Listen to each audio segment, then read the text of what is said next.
आज हम जिस शख्सियत के बारे में हम सब इकट्ठे हुए हैं, मैं समझता हूं मेरे को भी वो सौभाग्य प्राप्त हुआ था जिस दिन 29 मई 2007 को, साथियों 2005 में मैं विधायक बना था और 2007 29 मई को जिस दिन ये आरक्षण की आग लगी थी प्रदेश के अंदर में, उस दिन चंडीगढ़ की रात को राम के सदस्य को देखते हुए मैं रातों रात वहां से चला था और जहां परिंदा पर नहीं मार रहा था, कोई आदमी रोड पे नहीं था, कर्नल साहब पाटोली की धरती पे बैठे हुए थे और 7 लाशें वहां पर पड़ी हुई थी और मैं दिल्ली से सीधा चलता हुआ और पाटोली की धरती पे पहुंचा था। तो आप लोग करो, मैं राजस्थान के लिए मैं कह सकता हूं, मैं कर्नल साहब एक संघर्ष समिति बनाई जिसको अभी हम बात कर रहे थे और उन्होंने कहा रामवीर सिंह बिलोड़िया भी हैं, अतर सिंह हैं, प्रहलाद गुंजल हैं, उन्होंने कहा कि एक बात हम आपको इसे जिम्मेदारी देना चाहते हैं कि अखिल भारतीय गुर्जर संगम समिति का आपको राष्ट्रीय अध्यक्ष बनाए। आप ये कहो कि पीठ नहीं दिखाएगा, समाज को जो भी जरूरत पड़ेगी वो आप पूरा करोगे। मैं आप सबको साक्षी मानते वचन देता हूं, अगर जहां भी समाज की जरूरत पड़ेगी अपना सबको लुटा दूंगा, लेकिन समाज को पीठ नहीं दिखाऊंगा। तब वहां से वचन देकर और उसके बाद अजमेर में इस बात की घोषणा हुई, बाबू धाम पे इस बात की रैली हुई, वहां से मैंने कर्नल साहब से कहलवाया था, मैं कर्नल साहब एक गुर्जर स्वाभिमान रैली करना चाहता हूं। उसके बाद में दिल्ली में हमने रैली रखी थी। साथियों आप लोग बहुत गए होंगे, मैंने आज तक कोई आदमी कहीं कह दे, चाहे दिल्ली की रैली हो, किसी आदमी ने भी अपने पल्ले कोई एक पैसा भी नहीं खर्च किया था। मैंने बस भी दी, गाड़ी दी, सब कुछ दिया। लेकिन आज मैं कहना चाहता हूं कि साथियों, जो एक समाज के ऊपर बहुत पुराना एक वो चला आ रहा था कि जब भी गुर्जर शब्द का नाम आता था, मैं आज वो भी आपको कहना चाहता हूं। दिल्ली के अंदर में हमारे 2 डीसीपी थे, जब 2 डीसीपी थे तो रैली की घोषणा होगी 3 नवंबर की और गुर्जर स्वाभिमान रैली रखी थी कि गुर्जर के स्वाभिमान की रैली है। मेरे से सबने कहा कि आप विधायक हो, चुने हुए हो, मैं कहा समाज का दर्द है, विधायक बाद में, पहले समाज की लड़ाई लड़ना चाहता हूं। उसके बाद में हमने जब गुर्जर स्वाभिमान रैली रखी तो उसके बाद में आप मान के चलो उस अधिकारी ने ये कहा जिस साहब को समाज को मिला है। मैं विजय जी से एक बात कहूं कि विजय जी आप लोग जैसा भी है, माननीय कर्नल साहब के पुत्र हैं, आपकी विरासत आपके पास है, लेकिन हम आपको भी कहना चाहते हैं कि आप संघर्ष करो। मैं एक राष्ट्रीय अध्यक्ष होने के नाते भी और छोटा भाई होने के नाते भी जहां भी आपको जरूरत पड़ेगी मैं आपका साथ दूंगा, ताकि पार्टी में जिसमें भी आप है कहीं को जोड़ने की बात नहीं, जहां भी आप रह गए हैं यदि यहाँ जरूरत है हम वहीं आपको 1 से 11 होके आपका कंधे से कंधा मिला के आपके सामने हमारे सामने हम जब भी ये कहते हैं, क्योंकि आज भी कहे हैं कि समाज को आज के दोनों पार्टी हैं। देखिए साथियों, आज एक बात कही, आज हमारी मेयर साहब कह गई थी, आज मान के चलो उस लोकसभा के अंदर में कर्नल साहब ने एक बात कही, गुजरो तुम मुझे सांसद बनाओ, मैं आपकी बात को लोकसभा में उठाऊंगा। वो किसी कारणवश जो भी बेईमानी रही हो नहीं हुए, लेकिन मैं कर्नल साहब आपकी बात को लोकसभा में उठाऊंगा। मेरे से कई पार्टी ने कहा, ये क्या कहा? मैं कह दिया मेरी कर्नल साहब की बात की मैंने आपसे मैंने कहा था वक्तव्य सबके सामने, मैं कहा आपसे मैं नहीं करना चाहता हूं, या तो उसको नवी सूची में जोड़ दो, अगर ये नहीं जुड़ा तो हो सकता मेरा समाज फिर रोड पाए। मैंने कहा बीजेपी टाइम की बात कर रहा हूँ, बीजेपी टाइम की बात कर रहा हूँ, मैं कह रहा हूँ और आज मैं बीजेपी खड़ा हूँ। लेकिन बात ये बात की है, अगर समाज को आरक्षण नहीं मिला, समाज को कोई भी जिस हिसाब से लोग आए हुए हैं मैं सबका सम्मान करता हूं, आज उनकी विरासत को कहूं और हम सबके बीच में विजय जी बेसला जिस हिसाब से हमेशा आप लोगों के बीच में सेवा दे रहे हैं, उन्हीं के मैं आप कहूं कि वो भी आज सभा के बीच में है, उनका भी धन्यवाद। और मंच पे विराजमान मैं समझता हूं हमारे जिला प्रमुख, मैं एक बात आपको बता दूं, ज्यादातर हमारे क्षेत्र के लोग ही हैं। 2014 के बाद मैं भी प्रशांत जी कह रहा है, मैं तुम कांग्रेसी ने हमारा मेयर कभी वो नहीं बनने दिया प्रमुख। 2014 के बाद पहली बार जिला प्रमुख बनाना मैंने शुरू किया, नहीं उससे पहले बनता ही नहीं था भारतीय जनता पार्टी का। ऐसी हमारी सरोज जी, आप देखो अब जोई साहब लाड़ हलानी शुरू करी है, जो बात आई तो सरोज जी बंसल साहब और हम सबके बीच में आज जिनका आशीर्वाद, जिनका हमें स्नेह मिलता है हर भावता से, हमारे बालगंज जी महाराज जो हमेशा समर्पित समाज नहीं शक्ति बिरादरी के बीच में हमेशा होते हैं, हर आदमी का आशीर्वाद देते हैं। हमारे कर्नल जी महाराज, हमारे सभी संत शिरोमणि जो भी बाहर से आए हैं, उन सबका भी स्वागत और आप सबका भी स्वागत। और आज इस कार्यक्रम के करने के लिए मैं खास तौर पे माननीय सुरगान सिंह खाटा साहब को बधाई देता हूँ। नहीं था, न कोई ट्रैफिक था, न आदमी था, न रोड पे कोई नहीं था। मैं एक बार नहीं, वो तो बहुत लंबी कहानी होगी, लेकिन जब कर्नल साहब ट्रॉली में बैठे थे, बैटरी से माइक चल रहा था, सरकार ने सब कुछ बंद कर दिया था। वहां पर बैटरी अलग बात रही, एक वो बर्फ तक नहीं थी, 7 लाशें जी बर्फ तक नहीं थी। मैं कर्नल साहब, उन्होंने कहा भाई कहां से आए? मैं कर्नल साहब ऐसे बात है, समाज का हूं और समाज के प्रति आपसे निवेदन करना चाहता हूं, आप जिस संघर्ष को लेकर चले हो उसको 4 चांद लगाएंगे, 1 से 11 होगा हम आपको काम करेंगे। आप आदेश करें, हम उसको पूरा करेंगे। और करीब 1.5 लाख रुपए उसे जिस हिसाब से हमारे सब में था, हमने तुरंत वहां पर दिया ताकि वहां पर जो भी व्यवस्था हुई। उन्होंने कहा यहाँ तो पानी की बात है, यहाँ छाया भी नहीं है। एक करीब 10 लाख लोग चारों तरफ बैठे हुए थे, सब इकट्ठे हुए, वहां पर हमने शुरुआत करी।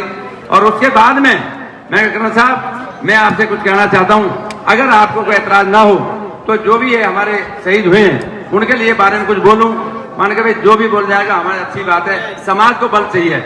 तो मैंने कहा जितनी भी आज इस आरक्षण के संघर्ष में अगर कोई भी भाई शहीद हुआ है, मैं सुखबीर सिंह जौनप्री आपको वचन देता हूं। तो इतनी देर में मेरे कहने लगा यदि आप यही बोलो 7 लाश जो यहाँ है, मैं क्यों बोला 14 बूंदी मर गए, 8 वहां मर गए, 7 वहां मर गए। अरे मैं कायरता की बात मत कर, अगर समाज के लिए खून चाहिए जान भी दे दूंगा। मैं जितने भी कोई शहीद होगा उस सबको 2-2 लाख रुपए देगा, तुरंत घोषणा की उसी टाइम। और कह दिया कोई मेरा भाई जहां भी है, एक मैंने 10-10 बार। उनके बाद में जब भी कर्नल साहब को है यहाँ से दिल्ली गए, दिल्ली में सब इकट्ठे हुए और बीजेपी की बात कर रहा हूँ, मैं कह रहा हूँ आज में बीजेपी में खड़ा हूँ। लेकिन बात एक बात की है, अगर समाज को आरक्षण नहीं मिला, समाज को कोई भी दिक्कत हुई तो समाज फिर लौट पाएगा।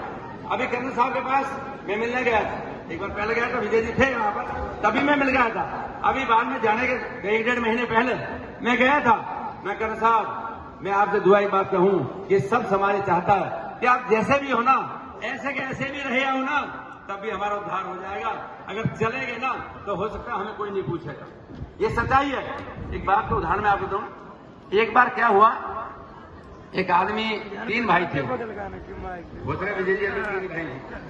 तो उनका क्या हुआ, उनके पहले जो है ये पेंशन मिलती थी, तो स्वतंत्रता सेनानी की पेंशन जैसे पिताजी चला जाता तो माँ को मिलती थी। तो मैं उनके गया, तो मैंने कहा क्या हुआ? कह रहा यार माँ का तो कोई दर्द नहीं है, माँ की तो जानी थी चलेगी, और हमारे 3 भाइयों को और दर्द हो रहा है। क्यों? बोला 3 को 10-10 हजार पेंशन मिलती थी, बोला माँ तो गई, पेंशन भी गई। तो क्या हुआ, 2014 में जब मैंने यहाँ पर पंचायत चुनाव में घूमा, मेरे साथ एमएलए था राजेंद्र गुर्जर, हम जब भी सभाओं में जाते थे 5-7 लड़के खड़े हो जाए, अरे यार ये क्या है, मगर नाम बता पूरा, मगर ये नाम है पूरा बताना, बस खड़ा ना, मगर आगे चल, आगे बढ़, गए वो जवाने लुट गए, आगे चल। साथियों संदर्भ में हमने देखा है, लेकिन आज हम ये कह सकते हैं कि आज इस 2007 के बाद जिस हिसाब से कर्नल साहब ने एक जागृति पैदा की थी, आज हम इसी जोधपुरिया धाम पे जब बच्चों को सम्मानित करते हैं, जब बच्चे आते हैं तो आज हमारे सामने ऐसे बच्चे आते हैं कि बेटी साथ है, बेटा साथ है, बच्चा साथ है, और दोनों मियाँ बीवी जब आते हैं कि बच्चे हमारी शादी पहले हो गई थी, मजबूरी माँ पिता ने कर दी, लेकिन आज भी वो बच्चे पढ़ कर टीचर लग रहे हैं, IAS लग रहे हैं, RS लग रहे हैं, तब हमें खुशी होती है कि 13 साल की मेहनत कहीं न कहीं दिखाई देती है साथ। हमें उससे पहले नहीं दिखाई देती, उससे पहले आज मिलता हूं, जब भी कोई और समाज नाम लेता था, मैं वो कहना तो नहीं चाहता, लेकिन 2007 की उस रैली के बाद वो समस्या खत्म हुई कि गुजर तो यार गलत सोच रहे थे। अगर भीड़ के अंदर अगर कोई मूंगफली बेच रहा था, उसके 10 रुपए निकाल के मूंगफली खरीदी थी, ना कि मूंगफली उठाई थी, तब वो समस्या हुई। आप तो समझते हो।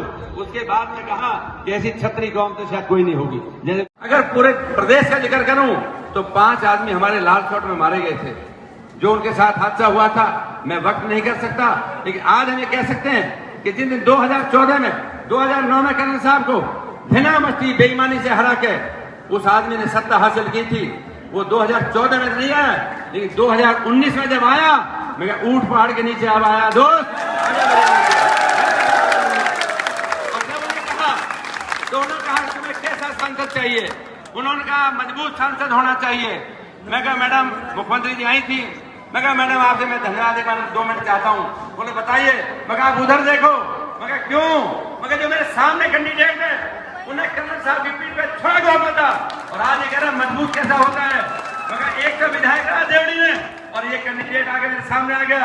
दोनों भाई आ जाओ, मैं तैयार हूं। मैं आज नहीं कह रहा, ये मंच में हुआ था, आज नहीं कह रहा, मैं उस बात की बात कर रहा हूं। मैं कह दोनों भाई आ जाओ, जहां तुम्हें जवाब दिए वहीं दे दूंगा। आज साथ में कहना चाहता हूं कि जिस दिन बामणवास में 2014 चुनने के बाद गया, मेरे सामने वो परिस्थिति आई, ये लोगों ने मेरी गाड़ी घेरी। मैं कह दोस्त दिमाग से बहम को निकाल देना। मेरा नाम सुखबीर जौनाप्रिया कहते। उन्होंने सेना में भी अपना एक ऐसा स्थान बनाया था कि कर्नल लेवल के बहुत कम अधिकारी हो जाया करते थे। उसके बाद में जब अपनी धरती पर आए तो वापिस आके जब समाज की पीड़ा को देखा और उस समाज की पीड़ा को समझते हुए इस समाज की दर्द को लेकर जब वो आगे निकले चले, उनकी ऐसी हमारे यहाँ के देवनारायण के बोर्ड के अध्यक्ष खाटकर साहब को मैं बधाई देता हूं कि इस राजस्थान प्रदेश ने पूरे देश के अंदर सबसे पहले कर्नल किरोड़ी सिंह बैसरा की आदरकद की मूर्ति की स्थापना के दिवस में आज हम सबके बीच देवराज बोर्ड के अध्यक्ष और मेरे छोटे भाई माननीय जोगेंद्र सिंह जी अवाना साहब, हमारे यहां से विधायक जो अभी आप सबके सामने बोल के गए हैं प्रशांत जी बैरवा साहब, हमारी छोटी बहन और जयपुर से मेयर, उनके भी बीच में अभी वो आकर अच्छा वक्तव्य दे के गई हैं कि वो बात भी सही करी, मैं पड़ी नहीं होती जहां तक ऐसे हुए। और जो कर्नल साहब की पीड़ाई वो उन्होंने रखी कि कर्नल साहब हमेशा कहते थे कि मैं वो दिन देखना चाहता हूं कि जिस दिन मेरी बेटी आईएएस बनेगी मैं उसके घर पे चाय पीने जाऊंगा, तब मुझे संतुष्टि होगी। ऐसी हमारे मेयर साहब हमारे बीच में, हमारे सभी, अगर पूरे प्रदेश का जिक्र करूं तो 5 आदमी हमारे लाल चौक में मारे गए थे। जो उनके साथ हादसा हुआ था मैं वक्त नहीं कर सकता, लेकिन आज हम ये कह सकते हैं कि जिन दिन 2014 में 2009 में कर्नल साहब को धिना मस्ती बेईमानी से हरा के उस आदमी ने सत्ता हासिल की थी, वो 2014 में नहीं आया, लेकिन 2019 में जब आया मैं ऊंट पहाड़ के नीचे अब आया दोस्त। और जब उन्होंने कहा तो उन्होंने कहा तुम्हें कैसा सांसद चाहिए, उन्होंने कहा मजबूत सांसद होना चाहिए। मैं कहा मैडम, मुख्यमंत्री जी आई थी, मैं कहा मैडम आपसे मैं धन्यवाद देना 2 मिनट चाहता हूँ। बोले बताइए। मगर आप उधर देखो। मगर क्यों? मगर जो मेरे सामने कैंडिडेट है उन्हें कर्नल साहब की पीठ पे थोड़ा गौरव था और आज ये कह रहा मजबूत कैसा होता है। मगर एक तो विधायक रहा देवड़ी में और ये कैंडिडेट आगे मेरे सामने आ गया। दोनों भाई आ जाओ, मैं तैयार हूं। मैं आज नहीं कह रहा, ये मंच में हुआ था, आज नहीं कह रहा, मैं उस बात की बात कर रहा हूं। मैं कह दोनों भाई आ जाओ, जहां तुम्हें जवाब दिए वहीं दे दूंगा। आज साथ में कहना चाहता हूं कि जिस दिन बामणवास में 2014 चुनने के बाद गया, मेरे सामने वो परिस्थिति आई, ये लोगों ने मेरी गाड़ी घेरी। मैं कह दोस्त दिमाग से बहम को निकाल देना। मेरा नाम सुखबीर जौनाप्रिया कहते हैं। सबसे पहले मैंने नॉमिनेशन फाइल किया था तो मैं सबसे पहले देव महाराज के दर्शन में आया था और उनसे कहा था जीते ही सबसे पहले आपके चरणों में 11 लाख रुपए का दान दूंगा। आज ये बाहर से मुझको देख रहे हो, नहीं तो हमें पता था कि कीचड़ में गारे में आना पड़ता था। जो भी आदमी पेट भरने आता था उसको यहाँ तक पहुंचना बड़ा मुश्किल हो जाता था। पीछे रास्ते में हमें पता था कि एक चौराहा इतना था कि कभी भी दूसरी गाड़ी नहीं निकलती थी। हमने पिछली बार कहा यार आज भी अगर देव महाराज का रास्ता नहीं निकला तो फिर कभी जिंदगी में नहीं निकल सकता। हमने इधर से भी निकाला और इधर से भी निकाला, दोनों तरफ से। आज हम कहते हैं जिधर से आओ आपके रास्ते में कहीं दिक्कत नहीं होगी। आज हम कह सकते हैं जिस साहब की रोड की भी बात की प्रशांत जी ने, मैं समझता हूँ कि मानिए 18 करोड़ की रोड तो सेंक्शन है, पर 18 करोड़ में 10 करोड़ 80 लाख तो मोदी के हैं और कुल्ली बाकी आपके हैं। इसलिए खाली घोषणा मत करें। कोई काम भी प्रधानमंत्री सड़क योजना के तहत 60% का बजट मोदी का है, 40% मैं बता रहा हूँ ना, इसमें बताया ना 40% अपना है, तो जो है वो है, उनको दोहरा की बात नहीं। आपने एजुकेशन की बात कही साथियों, पहली बात कि टोंक जिले के अंदर में मेडिकल कॉलेज लेकर ले आया तो आप सबके बीच में मैं लेकर आया ताकि किसी की उसमें यो नहीं दे।